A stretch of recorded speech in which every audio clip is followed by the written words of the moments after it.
ये है सेठ ठल्लूदास का घर। अमीर तो बहुत है, लेकिन पैसे खर्च करने की बात आए तो पान निकल जाता है। और ये है सेठ ठल्लूदास। धू धू धू, सुबह सुबह चाय में मक्खी गिर गई। अब नया चाय बनाने में भी बहुत खर्चा है, इसे ही पी लेता हूँ। अरे अरे अरे अरे वाह, इसमें तो हलवाई की जलेबी के भी स्वाद आ गए। लगता है मक्खी पहले जलेबी में बैठा था। मेरे को तो आज फ्री में जलेबी मिल गई। अब 2 महीना जलेबी नहीं खाना पड़ेगा। चाय में मक्खी गिरी है, ये चांदी का सिक्का जो इतनी तारीफ कर रहे हो। कभी तो सीधी सादी चीज को सीधा देख लिया करो। भाग्यवान, जिंदगी में खर्चा नहीं, स्वाद खोजो स्वाद। इस बार सुधा का मूड बहुत खराब था। उसे मछली खाने का मन था। सुनिए जी, आज बहुत मन है मछली खाने का। पिछले साल भी कहा था, आपने तब भी टाल दिया था। क्या मछली? मछलियाँ तो आजकल सोने से भी ज्यादा महंगा हो चुका है। उसे खा लिया तो 2-3 दिन शायद भूखा ही रहना पड़ेगा। तो भी ठीक है, मैं भी भूखी ही रहूंगी, लेकिन रोज ये सुन सुन कर नहीं। अब सेठ जी को मजबूरी में बाजार जाना ही पड़ा।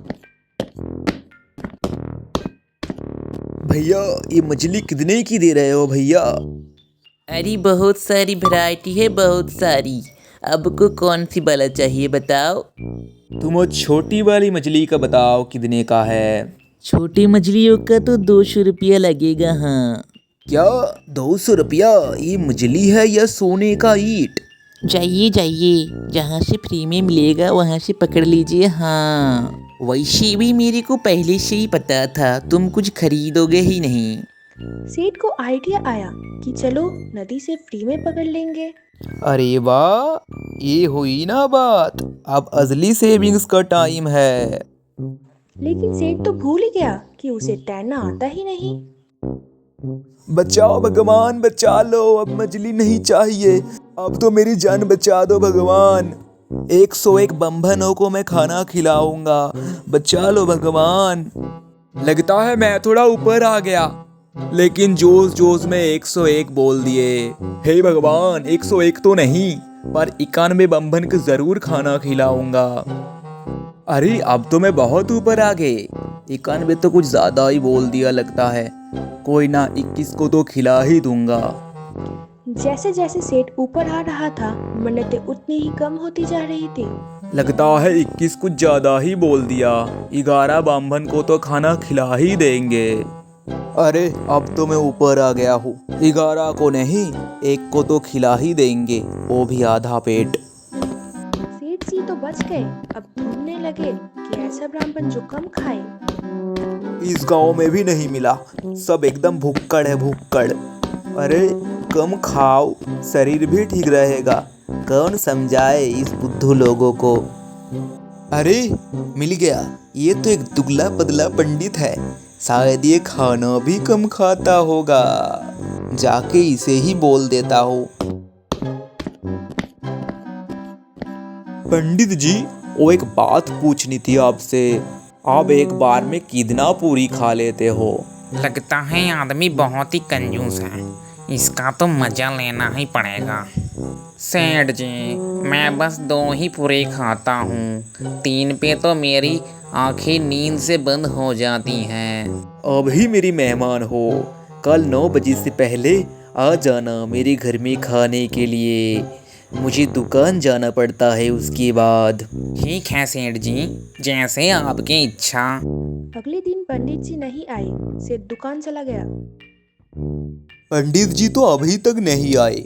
मैं दुकान चला जाता हूँ। अगर पंडित जी आए तो उसे खिला देना और 1 रुपए की दक्षिणा भी दे देना, ठीक है?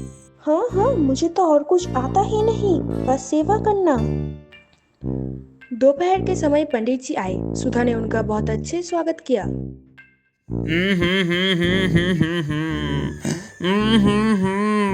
पहले जब आपके सासू माँ रहा करते थे, तब इस घर में आने पे ही 500 रुपया मिलता था पहले ही। और फिर शुरुआत होता था मिठाई से। सास नहीं है तो क्या हुआ, मैं हूँ ना उनकी बहू। ये लीजिए 500 रुपए और मिठाई भी है।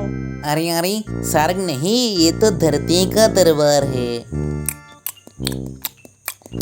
खाना बहुत टेस्टी बना है, अगर एक लड्डू मिल जाती तो। रात को सेठ आया तो सुधा ने सब बता दिया। 500 रुपए दे दिए। अरे वो पंडित नहीं, चोर है चोर। अब तो मैं सीधा उसके घर पे जाके हिसाब लूंगा। सेठ दौड़ते हुए पहुंचे। ओ कंजूस सेठ घर में आता ही होगा। मैं तुमको जैसा बोलूंगा तुम वैसा ही करना, ठीक है? घर में मातम का माहौल। अरे राम, पंडित जी चले गए।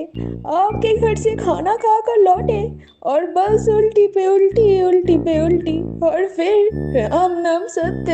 हे भगवान, मेरे खाने से अब तो जेल पक्की है। मेरा एक काम करता हूँ, इसके लिए कुछ पैसे दे देता हूँ। मैं आपको 1000 रुपए देता हूँ, अंतिम संस्कार कर देना। बाकी सामान मैं भिजवा दूंगा। 2 महीने बाद एक बार फिर पंडित जी प्रकट हुए। अरे पंडित जी, आप तो मर गए थे ना? हाँ, गया था स्वर्ग। वहाँ आपकी बेटी गुड़िया मिली थी मेरे को, आपको बहुत याद कर रही थी। गुड़िया, मेरी बच्ची कैसी है वो? ठीक तो है पर बहुत कमजोर हो चुका है। वहाँ पे मेवा नहीं मिलता, मिठाई नहीं मिलता, अच्छा खाना नहीं मिलता ना। उसने कहा माँ से कहना मेरा बेटा हुआ है, पोते के लिए कुछ सामान भेजना। ये लो, सोने का चेन, कपड़े, मिठाई, 2 महीने का राशन, सब भेज दो मेरे नाती को। पंडित जी सब ले गया। कुछ दिन बाद फिर आया। गुड़िया ने कहा नानी को ढेर सारा प्यार देना, और कहा है नातिन के लिए भी कुछ भेज देना। सच? अब तो 2 डिब्बे और भेजूंगी। उसी समय सेठ लौट आया। कौन आया था जी घर पर? स्वर्ग से पंडित जी। और आप तो अब नाना बन गए। कौन पंडित और कौन नाना? हाय राम, मेरे तो कोई बेटी भी नहीं है, मर चुका है। हाय हाय हाय रे, फिर से लूट लिया मेरे को पंडित ने। कैसी लगी? अगर ये स्टोरी का पार्ट 2 चाहिए तो कमेंट पे बताओ। अगर ये कहानी आपको अच्छी लगे हो तो चैनल को सब्सक्राइब और वीडियो को लाइक कर देना।